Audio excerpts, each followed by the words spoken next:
बदल कर रख दी। अपने बाप की हकीकत जानने के बाद बारी इस कदर शदीद सदमे में चला जाता है कि उसका ज़हनी तवाज़ुन बिगड़ने लगता है। उसकी आंखों में आंसू और दिल में टूटा हुआ एतमाद साफ नजर आ रहा था। बारी गुस्से और तकलीफ से कानपती आवाज में अपने बाप से कहता है, आडिड, आप मेरे साथ ऐसा कैसे कर सकते हैं? मैंने हमेशा आपकी इज्जत की, आपकी हर बात मानी, फिर भी आपने मेरी मोहब्बत और मेरे जज्बात के साथ खेल खेला। क्या एक बार भी आपको मुझ पर तरस नहीं आया? शायान साहब खामोश खड़े थे। उनके पास अपने बीटे के सवालों का कोई जवाब नहीं था। बारी रोते हुए चीखने लगता है और अचानक उसकी सांसें तेज होने लगती हैं। उसके हाथ कांपते हैं और फिर वो बेहोश होकर जमीन पर गिर पड़ता है। घर में एक कयामत मच जाती है। सब लोग घबरा जाते हैं, जबकि मनाल चीखते हुए कहती है, भाई भाई आंखें खोलो। फौरन बारी को अस्पताल ले जाया जाता है। डॉक्टर्स जल्दी जल्दी उसे इमरजेंसी में ले जाते हैं। बाहर सबके चेहरों पर खौफ साफ दिखाई दे रहा था। कुछ देर बाद डॉक्टर बाहर आकर संजीदा लहजे में कहते हैं, बारी शदीद जहनी दबाव का शिकार हुआ है। उसका नर्वस ब्रेक डाउन हो चुका है। अब सब कुछ उसकी कुव्वत इरादी पर मुनहसर है। आप लोग दुआ करें कि उन्हें जल्द होश आ जाए। ये सुनकर मनाल की आंखों से आंसू बहने लगते हैं। वो गुस्से और दुख से अपने बाप के सामने खड़ी हो जाती है और कहती है, डिड, आपने बहुत गलत किया। मैंने कभी सोचा भी नहीं था कि एक बाप अपने ही बेटे की जिंदगी तबाह कर सकता है। आपने हमें हमेशा मोहब्बत से महरूम रखा, लेकिन बारी ने हमेशा बाप बनकर हमारा साथ दिया। उसे सिर्फ प्रीशे की मोहब्बत चाहिए थी। अगर आप उसकी शादी होने देते तो आज वो मौत और जिंदगी के दरमियान न होता। शायान साहब टूटे हुए लहजे में कहते हैं, मनाल, मेरा मकसद ये नहीं था। मैं सिर्फ अपने खानदान की इज्जत बचाना चाहता था। मुझे अंदाजा नहीं था कि बात यहां तक पहुंच जाएगी। लेकिन मनाल पहली बार अपने बाप के सामने डट कर खड़ी थी। नहीं डेड, अब बहुत देर हो चुकी है।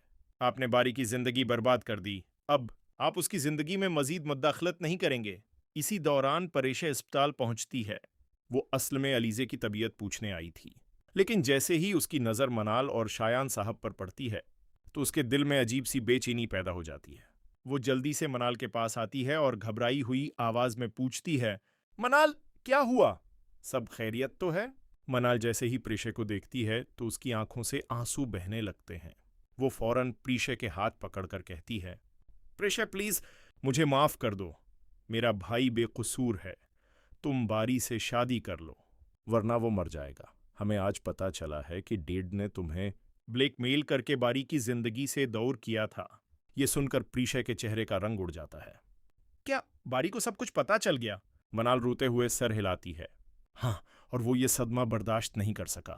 ये सुनकर प्रीशे के कदमों तले जमीन निकल जाती है। उसकी आंखों से आंसू बहने लगते हैं और वो कानपती आवाज में कहती है, मुझे बारी से मिलना है, अभी। मनाल प्रीशे को इमरजेंसी वार्ड की तरफ ले जाती है। जैसे ही प्रीशे बारी को बेहोश हालत में देखती है, उसका दिल टूट जाता है। बारी मशीनों के दरमियान खामोश पड़ा था। वो बारी के करीब जाकर उसका हाथ पकड़ लेती है।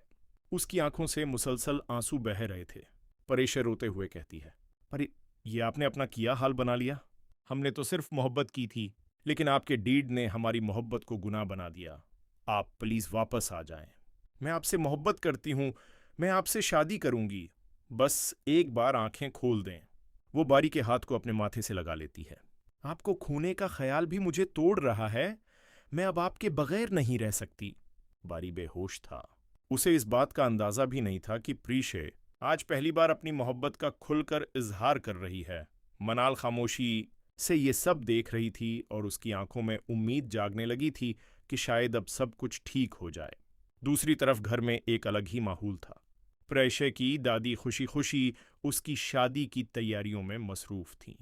किसी को अंदाजा भी नहीं था कि प्रीशे के दिल में अब क्या तूफान चल रहा है। इसी दौरान नबील बार बार कॉल्स कर रहा था। जोबिया फोन लेकर अपनी उम्मी के पास आती है और कहती है, नबील भाई की मुसलसल कॉल्स आ रही हैं, लगता है शादी की तारीख फाइनल करनी है। प्रीशे की दादी मुस्कुराते हुए कहती हैं, तो कर दो बात, मार्च की कोई अच्छी सी तारीख रख लेते हैं। मौसम भी अच्छा होगा और तैयारी भी आराम से हो जाएगी। लेकिन उन्हें क्या मालूम था कि प्रीशे अब दिल से सिर्फ बारी की हो चुकी है। वो अब किसी और की दिलहन बनने का सोच भी नहीं सकती। इधर अस्पताल में शायान साहब एक कोने में बैठे मुसलसल रो रहे थे। पहली बार उन्हें अपनी गलतियों का एहसास हो रहा था। वो आहिस्ता से बारी के कमरे के दरवाजे के बाहर खड़े होकर कहते हैं, बेटा, मुझे माफ़ कर दो, मैंने तुम्हारी खुशी छीन ली। इसी लम्हे डॉक्टर दोबारा बाहर आते हैं। सब लोग बेचैनी से उनकी तरफ देखते हैं। डॉक्टर संजीदा आवाज में कहते हैं, बारी की हालत अभी भी नाजुक है, लेकिन अगर उन्हें जज्बाती सपोर्ट मिली तो शायद वो जल्द संभल जाएं। ये सुनकर प्रीशे फौरन कहती है, मैं बारी को कुछ नहीं होने दूंगी, अब मैं हर हाल में उसका साथ दूंगी। मनाल की आंखों में खुशी के आंसू आ जाते हैं, क्योंकि उसे यकीन हो चुका था कि उसके भाई की जिंदगी में उम्मीद अभी बाकी है। लेकिन सवाल अब भी वही था, क्या शायान साहब को अपनी गलतियों की माफ़ी मिल पाएगी? क्या बारी होश में आने के बाद प्रीशे की मोहब्बत कबूल करेगा? और क्या नबील इतनी आसानी से प्रीशे को छोड़ देगा? कहानी अब एक ऐसे मोड़ पर पहुंच चुकी थी जहां हर रिश्ता इम्तिहान देने वाला था।